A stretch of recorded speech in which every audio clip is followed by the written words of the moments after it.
என் நெஞ்சில் குடியிருக்கும்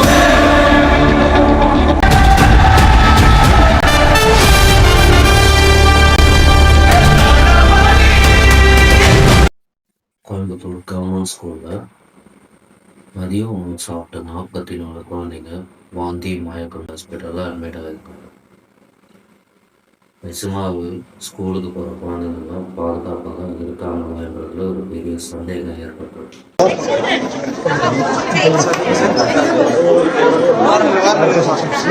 இதில் மெயின் பார்ட் என்னன்னா, இந்த மதிய உணவு திட்டம்ன்றது எதற்காக உருவாக்கப்பட்டது?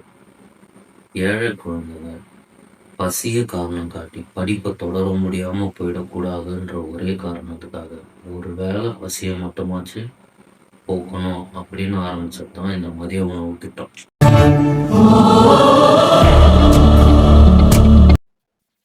அதை தொடர்ந்து நீங்க காலை உணவு திட்டம்னு ஒன்று ஆரம்பிச்சீங்க.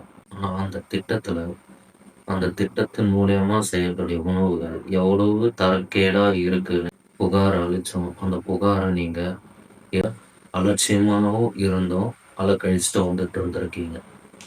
அதனோட விளைவுகள் தான் இப்போ இந்த 44 குழந்தைகளோட அவங்களுக்குன்னு அந்த அவதி வர காரணம் இந்த மாதிரி அலட்சியங்கள் தான். இதுல முக்கியமான கேள்வி என்னன்னா, இந்த முறைக்கு மேற்பார்வையிட வேண்டியது யார்? இது யாருடைய பொறுப்போடையமா யாரோட பொறுப்பு போய் சேரும்? முதலில் இந்த செய்யப்படும் இடமானது உணவு செய்யப்படும் இடமானது தரமாக இருக்கிறதா என்று பார்வையிட வேண்டியவர் யார்? உணவுகள் தரமான முறையில் செய்யப்படுகிறதா என்று தினமும் சரிபார்க்க வேண்டியவர்கள் யார்? அந்த சரிபார்க்கும் அதிகாரி தன்னுடைய வேலையை சரியாக செய்தாரா என்ற கேள்வி ஏற்படுகிறது. 2. கல்வி அமைச்சரும் கல்வித்துறையும் என்ன வேலை செய்கிறார்கள்? தங்களுக்கு கீழ் உள்ள அதிகாரிகள் சரியான வேலை செய்கிறார்களா என்று கல்வித்துறை பார்க்க தவறிவிட்டதா?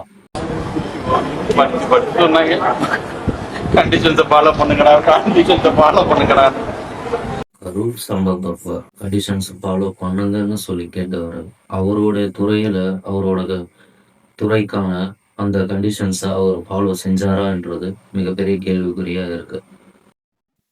இதுவரை நேரில் வந்து பார்த்தாரா என்ற கேள்வியும்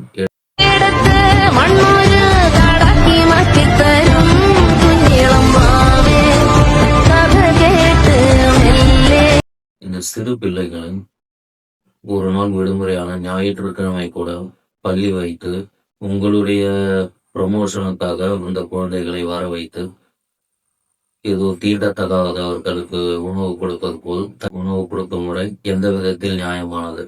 இது எந்த விதமான தலைமை பண்பை சாரும்? இந்த ஊடகங்கள் தீய சக்தியின் காலடியில் இருக்கிறீர்கள் என்று தெளிவாக தெரிகிறது. அதன் தலைமை தீய சக்தியின் ஊடகமான சன் நியூஸும் உட்பட. இந்த 44 குழந்தைகள் என்பது பெரிய பாதிப்பு இல்லையா? ஏன் இதுவரை எந்த பெரிய ஊடகங்களிலும் இந்த செய்தி வரவில்லை? இதுவே தாவேக தலைவர் விஜய் அவர்களை சுற்றி நடக்கின்ற ஒரு சிறு விஷயமாகவும் அதை பெரிய டிபேட்டாக மாற்றி வேடிக்கை பார்க்கும் நீங்கள் இந்த 44 குழந்தைகளின் அவதி நிலையை ஏன் செய்தியாக ஒளிபரப்பவில்லை?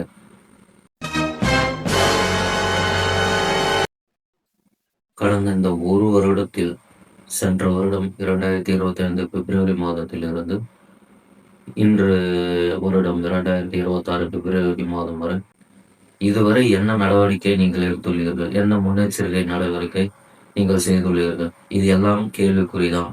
இந்த அவல நிலை இப்படியே தொடர்ந்தால் மக்களும் தமிழ்நாடும் சுடுகாடாய் தான் போகும்.